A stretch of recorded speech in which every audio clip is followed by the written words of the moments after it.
केली आहे.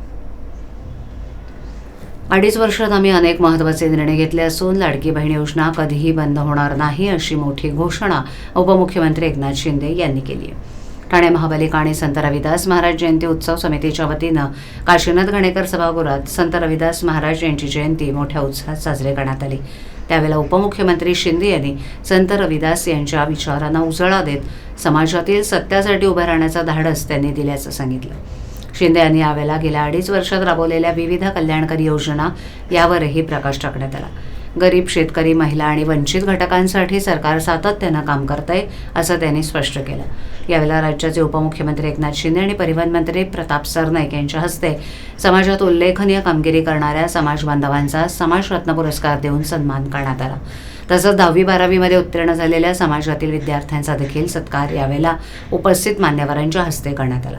या कार्यक्रमाला परिवहन मंत्री प्रताप सरनाईक, आमदार संजय केळकर, ठाणे महापालिकेचे अतिरिक्त आयुक्त 1 संदीप माळवे, अतिरिक्त आयुक्त 2 प्रशांत रोडे, माजी नगरसेवक एकनाथ भोईर, माजी नगरसेविका एकता भोईर, समितीचे अध्यक्ष बाळाजी कांबळे, उपाध्यक्ष राजाभाऊ चव्हाण, सुनील नुमरे, सचिव विक्रम भोईर, सहसचिव संतोष जाधव, खजिनदार सुनील गवळींसह खजिनदार संतोष मस्के तसंच ठाण्यातील 26 संघटनांचे सर्व पदाधिकारी, कार्यकर्ते तसंच उत्सव समितीचे सभासद यांच्यासह ठाण्यातील समाज बांधव नागरिक मोठ्या संख्येनं उपस्थित होते. आनंदी आहोत की आजच्या या जयंती कार्यक्रमासाठी आमचे सन्माननीय महाराष्ट्राचे उपमुख्यमंत्री, माजी यशस्वी मुख्यमंत्री एकनाथजी शिंदे साहेब हे उपस्थित झाले आणि संपूर्ण समाज या ठिकाणी एकत्र झाला.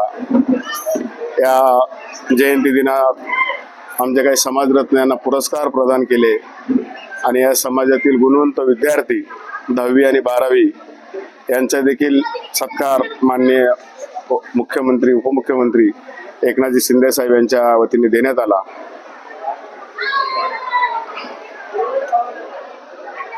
पुरस्कार दिले गेले त्याविषयी काय सांगा? पुरस्कार हे त्या विद्यार्थ्यांसाठी एक प्रेरणा, समाजातील पुढील काही विद्यार्थ्यांना अजून त्यातून ते प्रेरणा घेऊन पुढे जातील अशी अपेक्षा या व्यासपीठाला आहे.